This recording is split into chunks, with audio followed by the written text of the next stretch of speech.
여러분 모두 정말 건강하시길 바랍니다. 우선적으로는 영혼이 건강하길 바랍니다. 영혼이 건강해야 내 영적 상태가 병들었는지 건강했는지를 알 수 있습니다.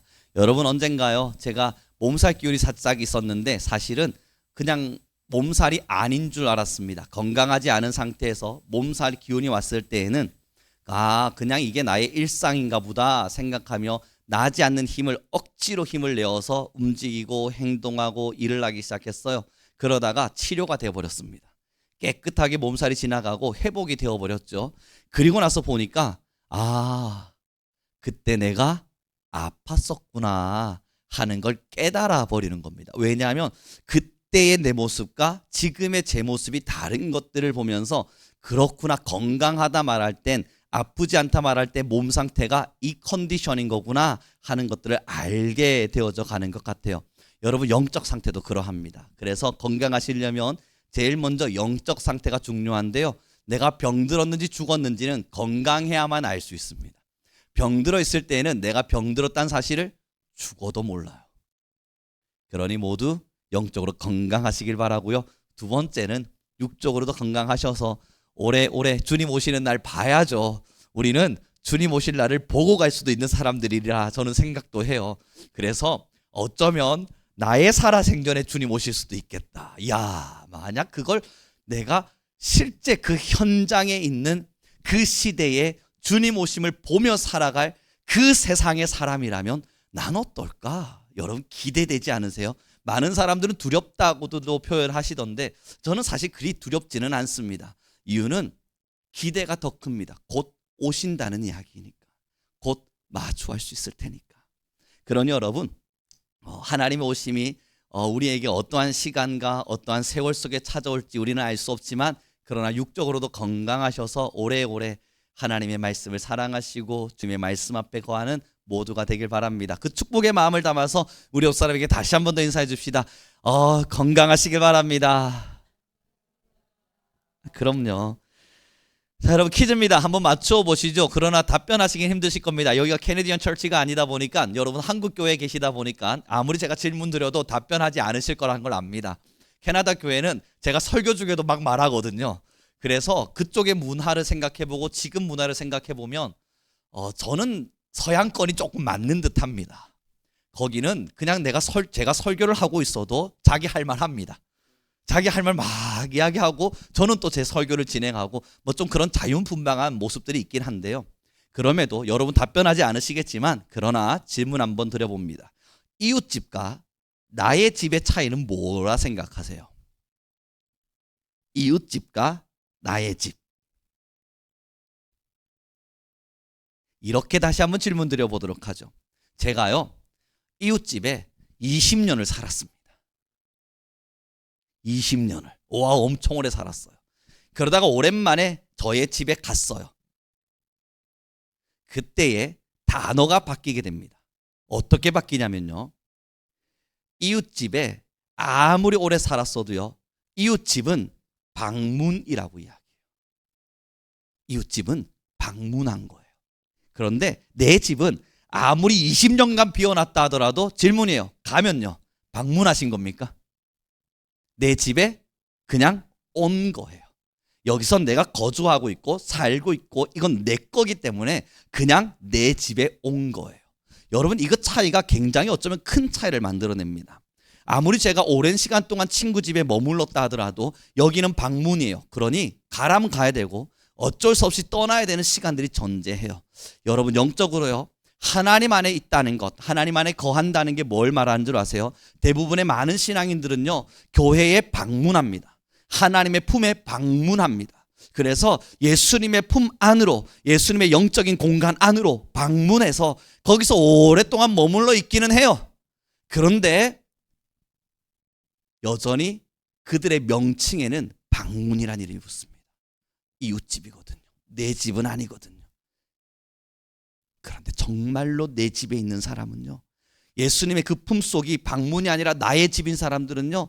늘 말합니다. 물론 맞죠. 죄 때문에 넘어져서 내가 저쪽 사탄의 집에 잠시 넘어갔던 적은 있어요. 사탄의 집에 방문은 했지만 그러나 나는 나의 다시 아버지의 집 안으로 거하러 들어가요.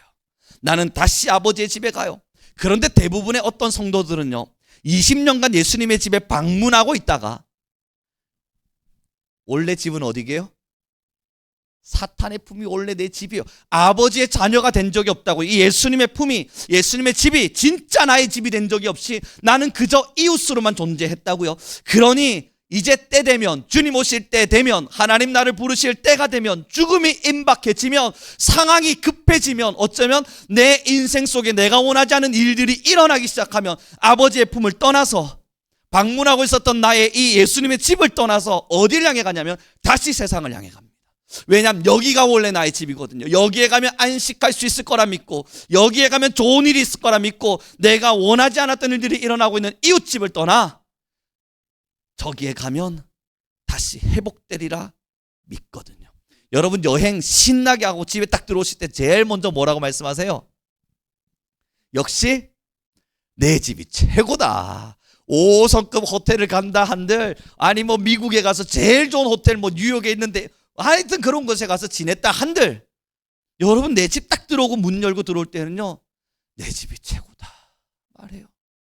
여러분, 그래서 이웃집과 내 집의 차이가 이러하다면 영적으로도 분별하기 굉장히 쉽습니다. 세상으로 딱 들어가시는 순간 와우 편안한데 거기가 내 집인 거예요. 하나님의 말씀 안에 거하는 것보단 하나님 나 이거 원치 않는데 왜 내게 이런 일 주십니까? 하면 내 마음이 세상에 빼앗기고 내 삶을 세상에 두고 내가 원하는 것이 아닌, 내가 원하는 방법대로, 예수님이 원하는 방식이 아닌 내가 원하는 방식대로 살아봐요. 이게 훨씬 더 편하게 느껴지시면 본디 우리의 집은 사탄입니다. 예수님께 방문하고 있는 겁니다. 불편한 거예요. 샤워하는 것도 불편하고 밥 먹는 것도 불편하고, 이 집은 숟가락도 지금 이렇게 들라 그러네. 아니 이 집은 반찬도 내 입맛에 맞지가 않네. 불만 가득해가며 여전히 내 마음속엔 불편하지만 친구 집에 있듯이 예수님의 집에 방문하고 있는 거예요. 여러분, 그래서 제가 여러분들에게, 우리 성도님에게 직접 여쭙죠. 여러분들의 본집은, 영혼의 본집은 어디입니까? 혹시 교회에, 예수님의 집에, 신앙에 방문하고 계신 건 아니에요? 여전히 예수님은 나의 아버지가 되지 않으신 상태에서 왠지 모를 이웃집 아저씨, 좀 친근한 나의 옆집 삼촌 정도로 느끼고 계시고, 저기 세상의 악함과 죄악됨은 그리 부러워요. 너무 좋아요.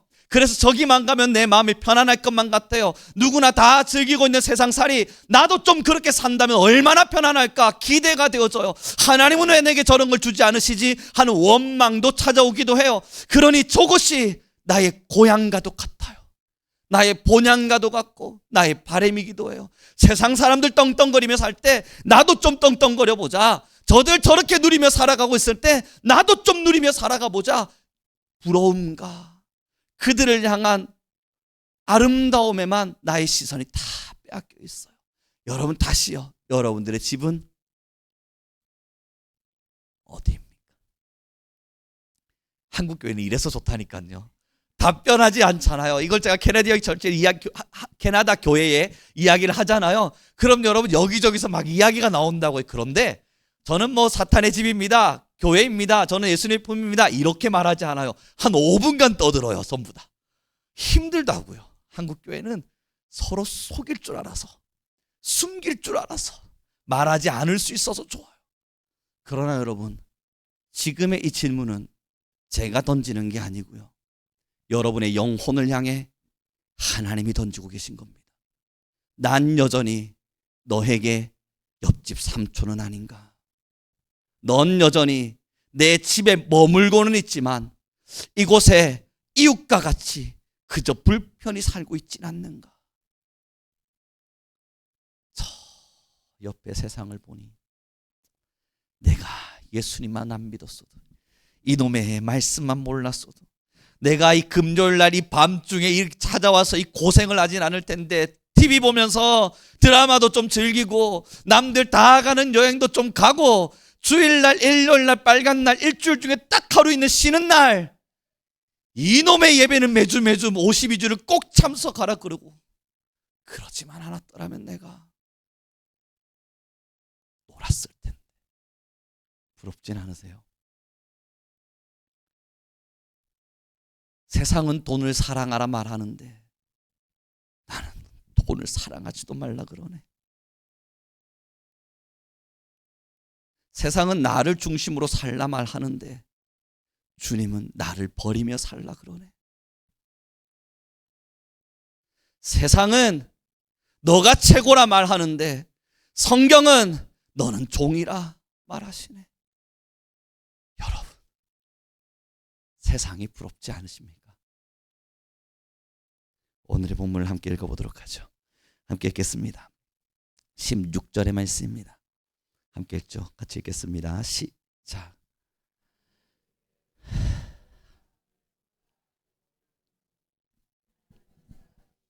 사랑 안에 거하는 자는 하나님 안에 거하고 하나님도 그의 안에 거하시느니라. 이 16절의 말씀에 제일 먼저 나와 있는 단어를 보세요. 하나님이 우리를 사랑하시는 사랑을 우리가 알고 믿었노니.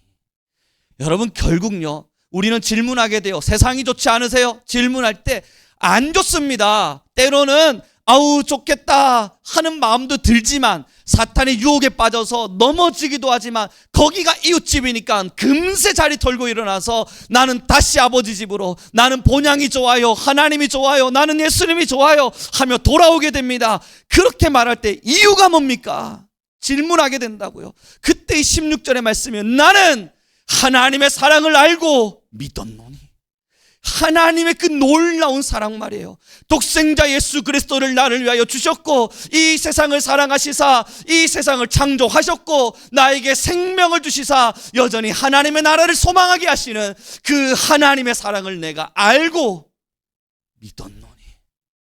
그 사랑 안에 거하는 것이 나의 마땅함임을 우리는 다 알게 되어진다고요. 인정하게 되어진다고요. 그래서 사탄의 집에 가서 돈맛도 보고 명예욕도 보고 또 세상에서 좋아하는 여행도 갔다가 돌아오며 말하는 거예요. 난 역시 예수님이 좋네. 여행을 가보니 난 역시 하나님이 좋아. 성경책 덮어놓고 드라마에 빠져보니 난 역시 성경이 좋아. 하나님 떠나보내고 가요로 나의 입을 채워보니 난 역시 찬양이 좋아. 돈 사랑해보고 명예도 사랑해보고 세상도 사랑해보며 걸어보았는데 역시 난 하나님이 좋아. 그러면 여러분 교회 문 열고 들어오실 때 이놈의 예배 오늘은 10시 안에 마치겠지 이런 마음으로 들어오는 게 아니라 문 열고 들어오면 고백하게 되는 거예요. 역시 집이 최고다. 역시 하나님의 품이 최고다. 역시 아버지 옆에 있는 것이 최고다. 아, 주님 내가 또 왔습니다. 역시 여기가 최고네요. 그러나 여러분, 유혹당할 때가 없다는 이야기를 하는 게 아니에요. 유혹당하고 세상에 넘어지기도 하고 말씀이 싫기도 하고 그럴 때 있잖아요. 한 번씩 아유 저 부모가 내 부모가 아니라 저기 옆집 개똥이 내가 우리 집 부모였더라면 그런 생각할 때가 있을 수 있잖아요. 그런 것처럼 하나님 해도 너무하십니다. 이건 아닙니다. 난 오늘부터 기 닫습니다. 아무리 내가 기도할 때마다 하나님이 우룡아 우룡아 부르시더라도 전 응답하지 않습니다. 제가 딱 들은 데까지만 지금 현재 알고 있는 데까지만 반응할 겁니다. 그러면 기 닫을 때가 있어요. 그러다 보면 그럼에도 우리 다 경험하잖아요. 우룡아 우룡아 그때마다 안 들린다. 여러분 저만 그런 거죠? 그럴 때 있잖아요. 그때 말하잖아요.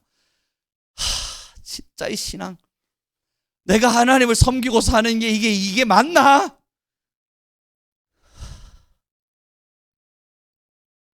한숨 쉬다가도 그렇게 넘어져서 하나님 저 사실 저기가 더 좋아요.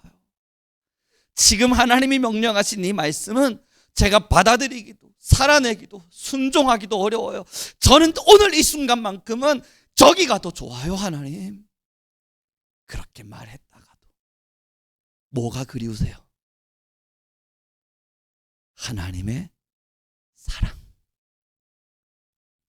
하나님 안에 거할 때 느꼈던 그 놀라운 사랑. 나는 하나님을 압니다. 나는 하나님을 믿습니다. 선포했을 때 가슴 속에 스며든 게 아니라 영혼 깊숙하게 파고들어서 내 영혼 모든 것을 좌지우지하셨던 그 놀랍고도 놀라운 하나님의 사랑, 그 사랑 때문에 그립다. 그 사랑이 그립다. 그러면 여러분 우린 다시 돌아오는 거잖아요. 여기가 아버지의 품이었고, 여기가 나의 집이었고, 여기가 나의 본디 고향임을 알기에 주님, 내가 주님을 송축함을 아까워하지 않겠습니다. 내 시간을 포기해가며 주님을 송축함이 나의 마땅함임을 믿겠습니다. 고백하게 되죠. 그래서 오늘의 본문을 다시 읽어봅시다. 14절의 말씀입니다. 함께 읽겠습니다. 시작.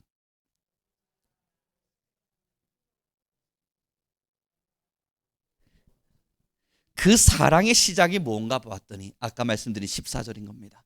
아버지가 아들을 세상에 구주로 보내신 것을 이제 주목하셔야 돼요. 우리가 보았어야 돼요.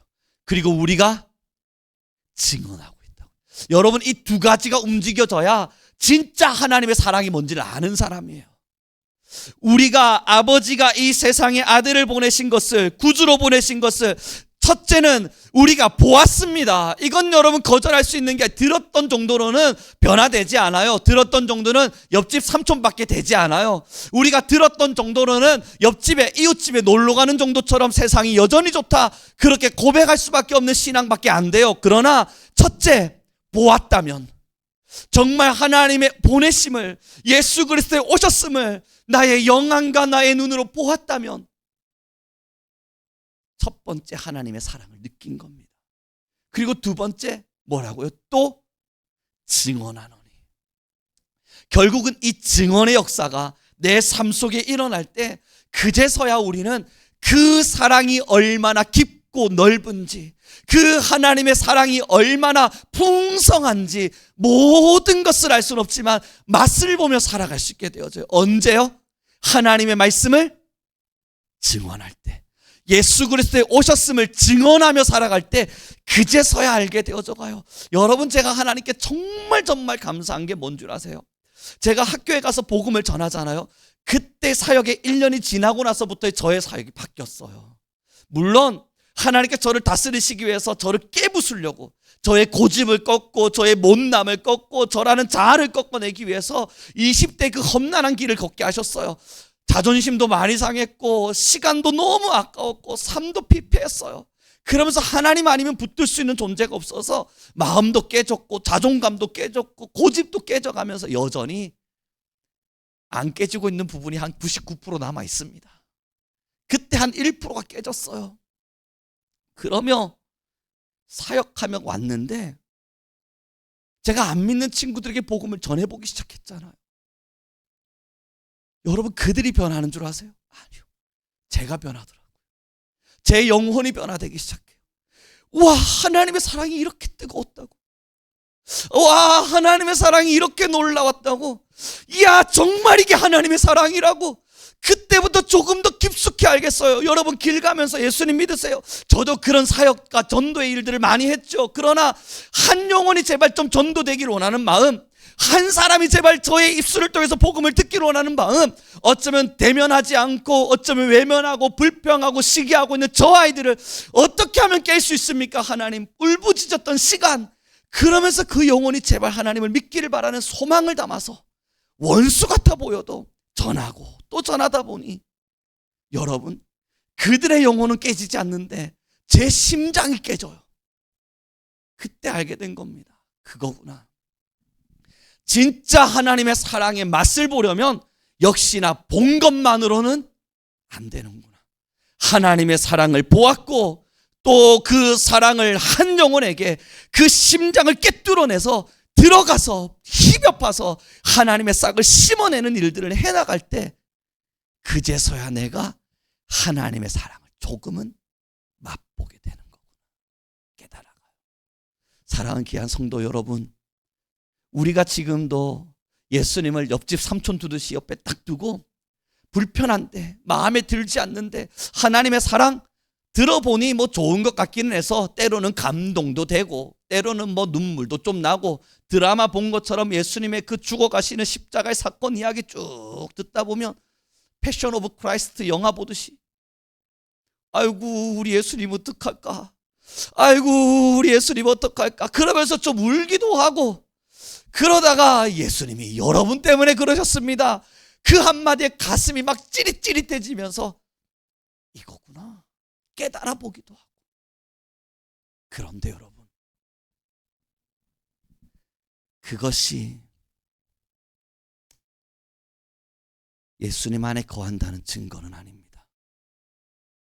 이웃집 아저씨도 좀 오랫동안 함께 있다 보면 정이 들어서 돌아가시는 장면 보면요 다 울어요. 한 번도 만난 적 없는 개똥이네 아빠도 돌아가셨다 이야기 들으면 어우 괜히 마음이 슬퍼요.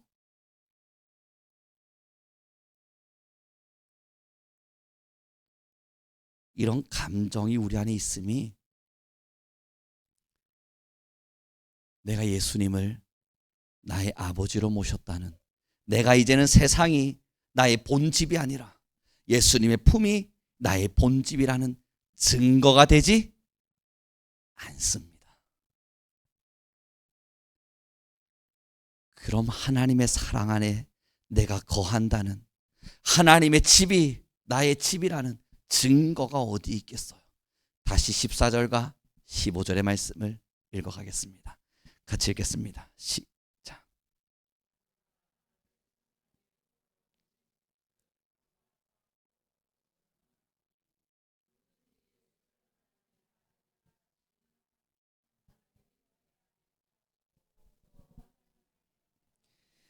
여러분이 15절의 말씀에 기록되어 있죠. 내가 하나님의 예수님의 집에 거한다는 증명이 뭐지? 15절에 기록되어 있습니다. 아들이라 시인하면, 한국교회에서 이게 오해가 되어서 인정하면 정도로 이해되고 있는데요, 여러분 여기서 시인한다는 이야기는 인정한다는 이야기가 아니에요. 다시 말해서 하나님의 예수님의 아들인 걸 인정하십니까? 아이고 예 인정합니다. 여러분 아시잖아요, 사탄도 예수님이 하나님의 아들임을 인정했어요. 그럼 여기서 시인한다는 이야기는 정말 예수님이 여러분의 구원자이심을 믿습니까? 예, 저는 하나님의 아들이 예수님임을 인정하고 믿습니다. 그 정도의 고백이 아니라고요. 여러분 지금 여기서 시인은요 말 그대로 고백인데 어떤 상황인지를 아셔야 돼요. 단어는 맞아요. 단어는 시인이 고백이란 뜻은 맞는데 이게 지금 어떤 상황인지를 알아야 돼요. 예수님 믿습니까? 하는 순간 예 하면 어떤 일이 일어나요? 죽어요. 당신 정말 예수님 믿습니까?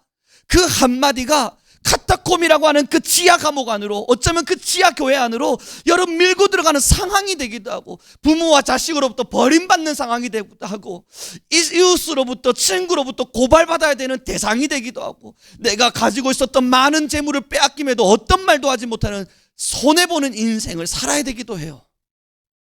자칫 잘못하다간 예수님처럼, 예수님의 제자들처럼 언제 고문당하다 죽을 줄도 몰라요. 여러분 지금 여기서 예수님을 나의 아버지로, 나의 아들로, 또한 구원자로 시인하면이라는 이 시인은 고백이란 단어를 담고 있지만 너의 모든 것을 버리고 라고 하는 것이 포함되어져 있는 겁니다. 모든 것을 버려야만 이들이 마지막에 할 수 있는 게 시인이었거든요. 내 부모도 버리겠습니다. 내 자녀도 내려놓겠습니다. 좋아요. 내 생명도 버립니다. 그리고 로마 군인이 물을 거예요. 너 정말 예수님을 믿느냐? 그때 옆에 사자밥이 되어가는 많은 친구들을 봐요. 주춤거리며 아니요, 하고 싶은 마음, 살고 싶은 마음, 도망치고 싶은 마음, 그렇게 생명을 유지해가며 그렇게 살고 싶은 인간의 본성과 본능, 처량하고 처참한 인생의 길이 아니라 넉넉하고 누릴 줄 아는 삶, 그걸 다 포기해가며 예, 저는 예수님을 믿습니다. 지금 이 성경이 기록하고 있는 시인은 이 고백을 말하는 겁니다. 너의 모든 것을 버리고 예수를 주로 시인하면, 그때 그들에게 물어야 되잖아요. 우리는 초대교회 역사로 흘러들어가 그 초대교회 성도들에게 질문해 보아야겠죠. 당신은 왜 시인하셨습니까? 당신은 왜 그리스도를 시인하였습니까? 디다케라고 하는 그때 1세기 당시에 그리스도인들을 위해 기록되었던 문서엔 이렇게 기록되어 있습니다. 나는 예수를 보았고, 나는 예수를 보았고, 그가 하나님의 아들임을 믿으니 나는 그리스도를 주로 시인한다. 여러분, 왜 그들이 하는 말을 보세요. 나는 예수님을 보았다.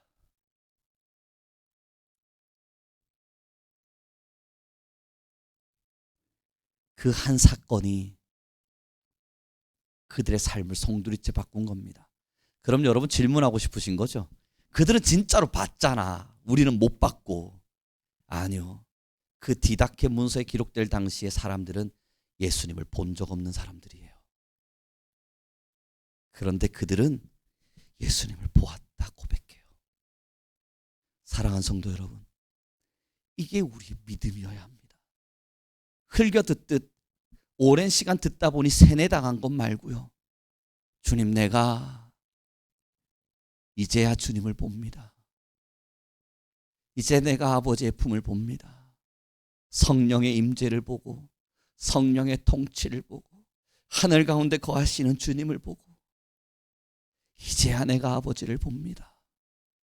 이 진정한 봄 앞에 선 사람, 그 사람은 이 사랑을 거절할 수가 없어요. 그 진짜 하나님의 사랑을 보았고 그 예수 그리스도의 구원하심을 안 사람은 이 사랑을 거역할 수도 거절할 수도 외면할 수도 없어요.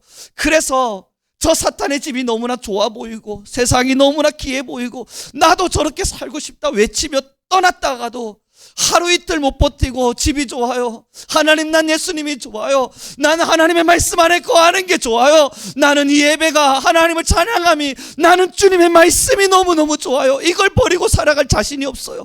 그러면 돌아오게 되는 거예요. 왜냐고요? 여기는 진짜 나의 집이거든요. 예수님을 본 순간, 그 사랑을 깨닫는 순간 진짜 예수님의 집에 내가 이제 거하게 됐거든요. 하나님은 나의 아버지가 되셨고 나는 아버지의 아들이 되어 이 집이 우리의 진짜 집이 되었거든요.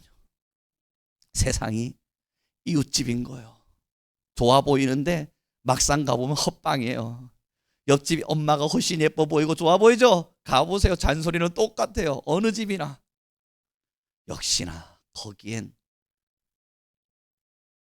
좋은 게 없어요. 사랑하는 성도 여러분, 이제 하나님의 마음을 담아 저는 우리 귀한 성도님들에게 다시 질문할 수밖에 없습니다. 여러분들은 예수님을 보셨습니까? 여러분들은 그 예수님의 사랑을 증언하고 계십니까?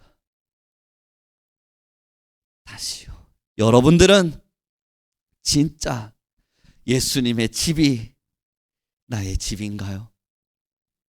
거기서부터 그 사랑은 맛본 자는 압니다. 외면할 수 없는 사랑이에요. 여러분, 제가요 어느 날 고깃집에 갔어요. 갈비, 정말 갈비 먹고 싶었거든요. 그래서 학생들이랑 갈비 뷔페를 갔어요. 그리고 나서 갈비를 먹기 시작해야 되는데 아십니까? 학생들이 저랑 앞에 앉아서 대화를 시작하면 밥 먹을 겨를을 안 줘요. 질문이 너무 많거든요. 그래서 대답해주고 이야기해주고 막 이야기해주고 있는데 갈비가 점점 사라져요. 아이씨, 나도 한 점 좀 먹어야 되는데 한 점 딱 먹었는데 와씨, 이 맛이다 하고 한 점 더 먹으려고 보면 특히나 운동하는 애들이잖아요. 얼마나 빠르게 사라지는지 쑥 사라져요. 너무하네. 그리고 나서 한 친구가 또 질문하길래 그렇지, 그게 하나님의 사랑이지. 맞아, 그 하나님의 사랑이 너를 살리고 막 설명하고 또 보니까 없어요. 한참 대화하다가 이젠 진짜 먹어야겠다고 젓가락을 드는데 한 애들이 배부르다 하면서 여러분 젓가락을 놓는데 다 안 먹는데 교수가 혼자 앉아서 나는 먹고 갈 거야. 그럴 순 없잖아요. 그래도 체면이라고 하는 게 있는데 애들은 배부르다고 젓가락을 다 내려놓는데 저 혼자 젓가락 들고 야 고기 가져와, 난 더 먹을 거니까. 그러기도 민망하고. 다 먹었어? 예, 교수님 많이 드셨어요? 나도 많이 먹었네. 배부르세요? 나도 배부르네. 가자. 그날부터요 하루 종일 갈비가 떠오르는 거예요. 진심이에요 여러분. 농담이 아니에요. 진심이에요. 하루 종일 갈비가 떠오르는 거예요. 내가 이놈의 갈비 먹고 만다. 남이 구워주는 갈비 아무 말 하지 않고 배 터지게 먹고 만다. 그날 저녁 제가 아내한테 카톡했습니다. 내일 내가 부산 내려가면 바로 난 갈비 먹으러 가야겠다. 아무 말 하지 않고 갈비로 배 채우고 싶다. 물론 못 갔습니다. 사정도 사정이고 해야 될 일들도 많고 밥 먹으러 가서 여유 부릴 여유도 많지 않고 그래서 여전히 못 가고 있는 중이긴 한데요. 여러분, 한 2주간 고문을 당했어요. 잘 때가 되면 그 다음날 꼭 가야지. 내일은 일이 있든 없든 난 가야지. 무조건 가야지. 눈 딱 떴는데 학교에서 보고서 3장. 그래, 이것만 쓰고 가야지. 그리고 났는데 또 해야 될 일이 첩첩산중이에요. 그렇게 2주, 3주 너머를 보내다 보니까 잊혀져 갔는데 아직도 여러분 요 한켠에 미련처럼 남아 있습니다. 언젠간 가리라. 반드시 가리라. 여러분 왜 그리워했겠습니까? 먹어보니 요 맛이라는 걸 아는 거예요. 너무 먹고 싶었던 맛이거든요. 그러니 조금 먹었더니 조금 먹었더니 간질만 나는 거예요. 이걸로 배를 좀 채워야 되는데 배가 차지 않으니 계속 생각나는 거예요. 사랑하는 성도 여러분, 이게 맛을 본 자의 가치이고 맛을 본 자의 행동이라면 예수님의 사랑 오늘 이 예배를 통해 잠깐 맛보고 나면 괜찮으세요? 갈증 나지 않으세요? 여러분 이 정도가 뭐냐면 한 2젓갈 드신 겁니다. 이 2젓갈 드시고 집에 들어가시면 이제 배부르다 편안하시겠어요? 아니어야 된다고요. 하나님의 사랑이 너무나 목마르구나. 나는 하나님의 사랑이 너무나 필요하구나. 생각나고 또 생각나고 또 생각나서 이웃 친구한테 연락해야 돼요. 나 예수님의 사랑이 너무 좋다. 나 하나님의 사랑이 너무 좋다. 야, 이거 어떡하냐? 생각난다. 계속 생각나네. 이거 어떡하지?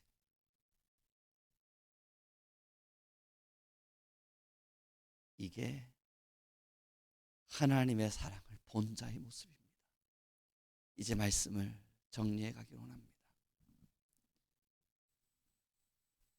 뒤를 돌아보고 한 걸음 한 걸음 보니 신앙의 열심과 나름의 충성은 있었지만 은혜는 없었습니다.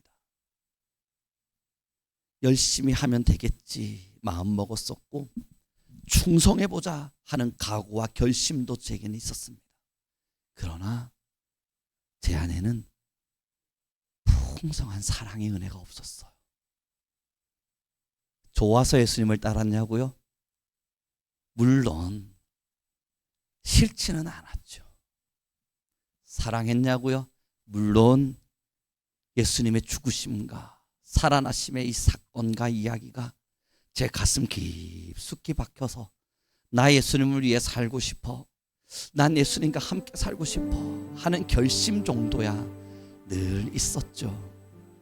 정말로요, 늘 있었어요.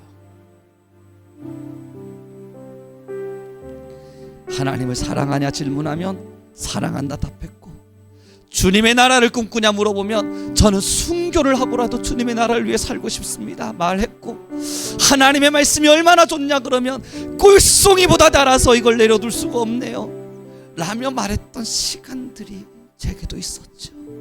그러나 여러분, 은혜가 없었다고요. 이게 뭔 말이냐고요? 은혜는 이 생수병 같았습니다. 목마를 때만 찾으면 한 모금 정도 적셔지는, 그래서 한참 말하다가 아이고 목마르다, 한 모금 마시면 괜찮네, 이게 저에겐 은혜였어요. 지금은 조금 달라요. 지금 제가 누리고 있는 이 느낌의 은혜는 목마를 때 마시는 물이 아니라 그냥 수영장 같아요. 붕 빠져있는. 그리고 깨닫게 되는 거 하나가, 내게는 충성과 열심과 하나님을 향한 결단과 결심은 있었지만 풍성한 은혜, 성령 안에 거하는 자들만이 누릴 수 있다는 그 풍성이 적셔지는 은혜가 참 미흡하게 부족했구나. 그러나 여러분, 지금의 저에게 여러분은 질문하셔야 됩니다. 만족하십니까?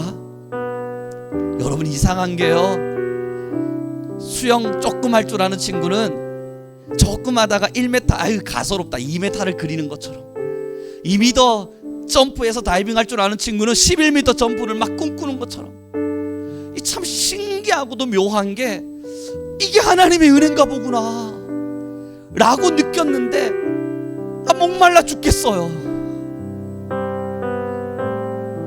이게 끝이 아닌 것만 같아요.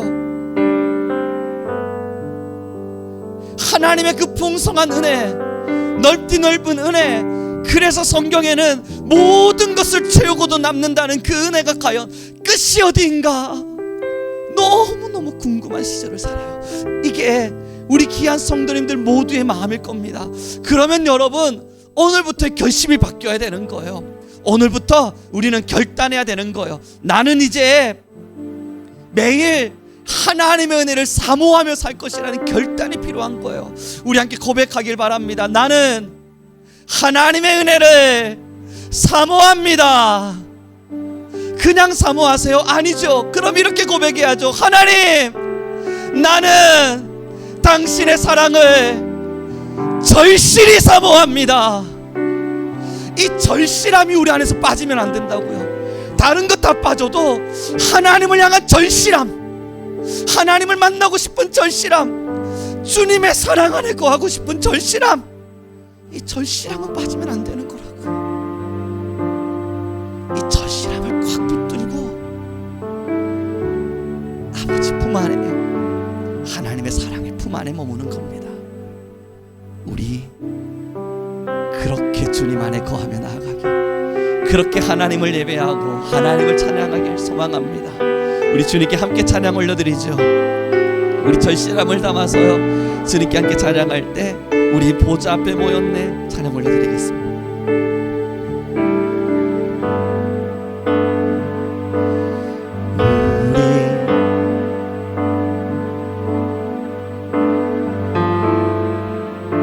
함께 주님을 찬양하며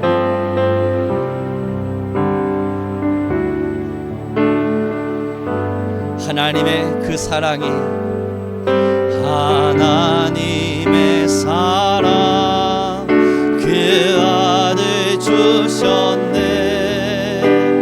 그의 피로 우린 구원받았네.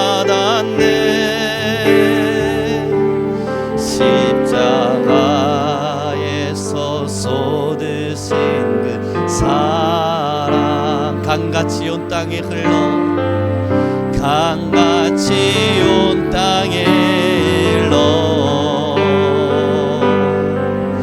각 나라와 족속 백성 방언에서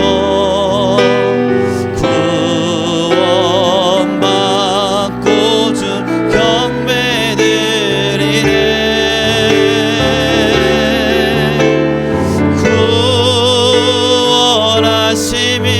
보좌에 앉으신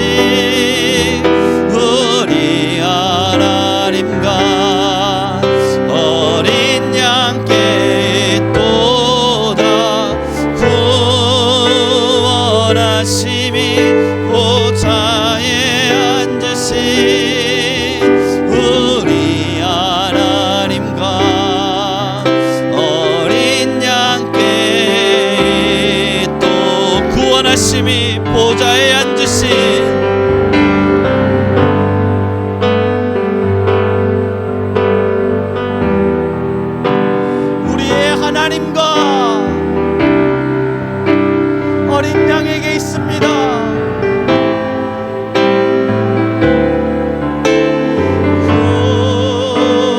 구원하심이 보좌에 한 우리 하나님과 어린 양께 있도다. 이 시간 우리에게 간절한 마음으로 기도하며 나아갑시다.